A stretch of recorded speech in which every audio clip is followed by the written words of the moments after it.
Assalamualaikum kawan, selamat datang di channel Keping Dunia.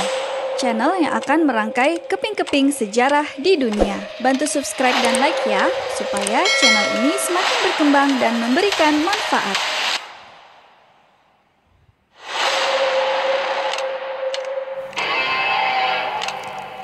Pada video kali ini, saya akan menyatukan keping-keping informasi seputar KTT ASEAN ke-42 yang diselenggarakan di Indonesia, yang sekaligus menjadi tuan rumah di ASEAN Summit di tahun 2023 ini.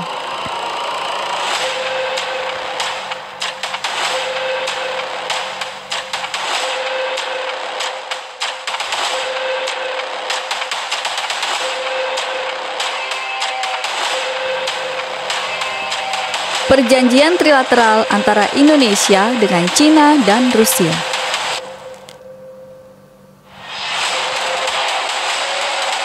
Indonesia menggelar dua temu trilateral berbeda di sela rangkaian pertemuan para menteri luar negeri ASEAN. Pertemuan pertama antara Indonesia, Cina, dan Rusia. Lalu pertemuan kedua antara Indonesia dengan Australia dan India. Dalam rapat itu, Indonesia menekankan perlunya kolaborasi dalam mengatasi kecemasan selisih kekuatan besar atas sejumlah isu regional. Menteri Luar Negeri RI Retno Marsudi menyambut Kepala Kebijakan Luar Negeri Partai Komunis Cina Wang Yi dan Menteri Luar Negeri Rusia Sergei Lavrov di Gedung Pancasila Kementerian Luar Negeri Jakarta pada hari Rabu 12 Juli 2023. Retno dalam pembukaan pertemuan itu mengatakan Indonesia sebagai ketua ASEAN menginginkan lebih banyak dialog dan kerjasama dengan Cina dan Rusia. Retno mengatakan jika Indonesia selalu terbuka untuk terlibat dan berdiskusi dengan harapan Indonesia dapat berkontribusi pada perdamaian, stabilitas, dan kemakmuran di seluruh dunia. Retno tidak menjelaskan lebih detail apa yang dia bahas dalam rapat trilateral dengan Rusia dan Cina. Dia hanya menyebut dan membahas kesepakatan mengenai pedoman untuk percepatan perundingan tata perilaku Laut Cina Selatan antara ASEAN dan Beijing. Begitu pula isu ekonomi untuk Indonesia. Sementara dengan Rusia, Indonesia membahas mengenai beberapa isu termasuk soal ketahanan pangan dan energi. Karena Moskow telah dikecam di negara-negara barat setelah invasinya ke Ukraina.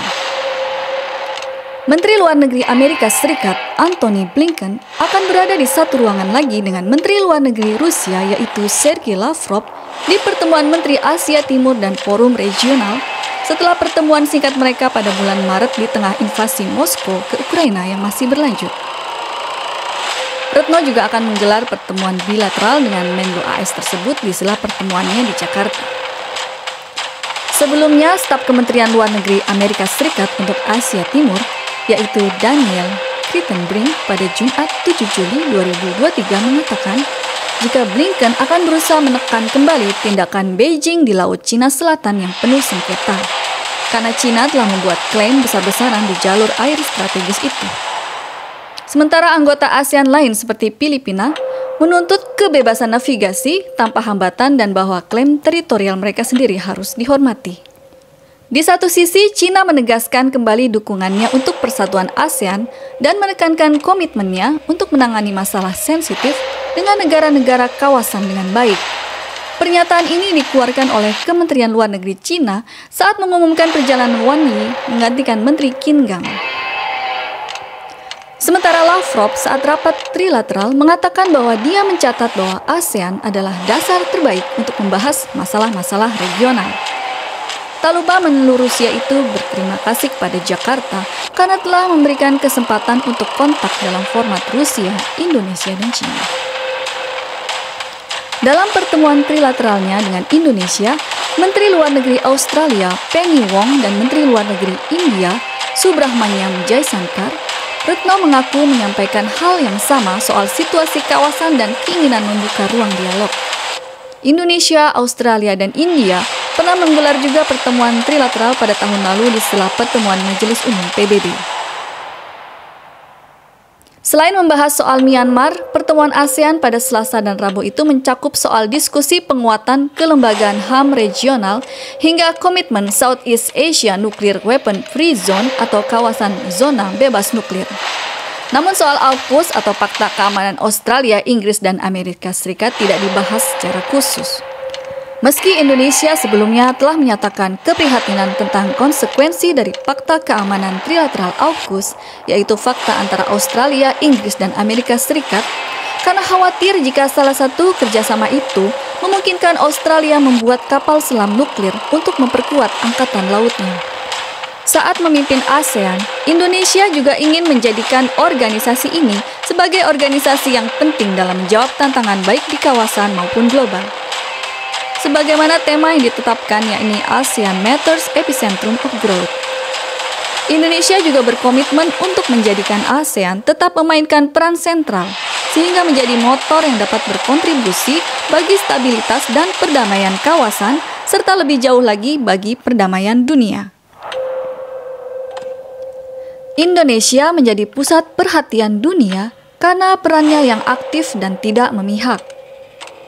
Dukungan pihak Barat akan peran Indonesia pun jadi semakin kuat. Hal ini membuat peran Indonesia sebagai ketua ASEAN semakin dipercaya dunia dan diakui oleh negara-negara Barat karena mampu menjadi poros perdamaian tidak hanya di kawasan ASEAN, namun juga di seluruh dunia.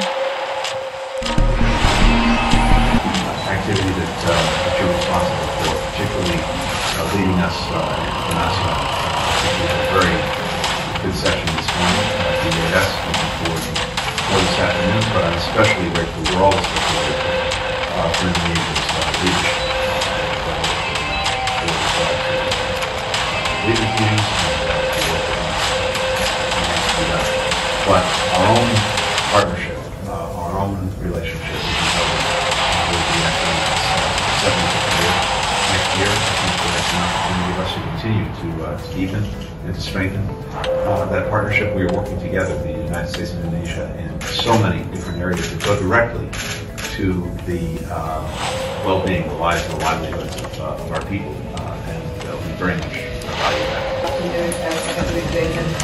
And thank you very much for having this second strategic down. I would like to wish you the team for joining the ASEAN Summit.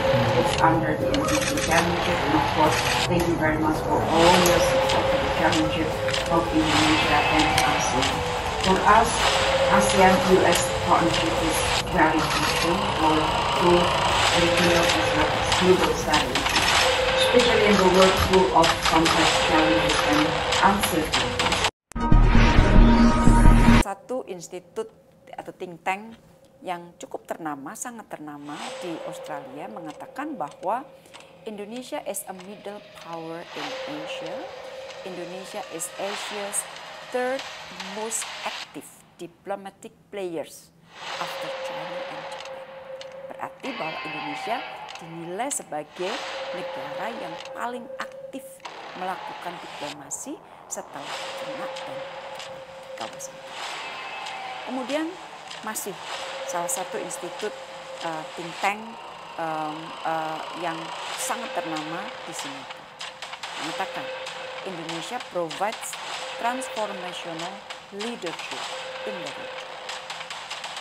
Kemudian majalah The Economist misalnya mengatakan Indonesia matters, Indonesia is poised for a change.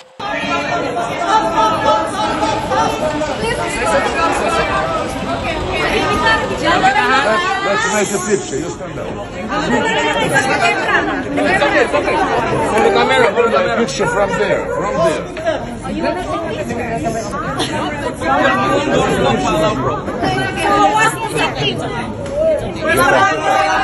Let's take a picture. Где-то. Кто-нибудь нас сфотографирует.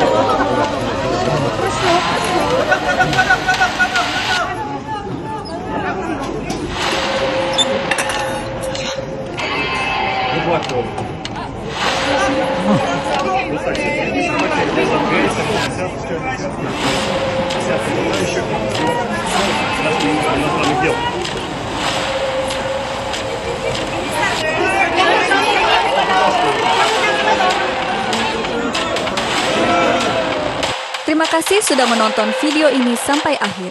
Sampai ketemu lagi di video-video Keping Dunia selanjutnya.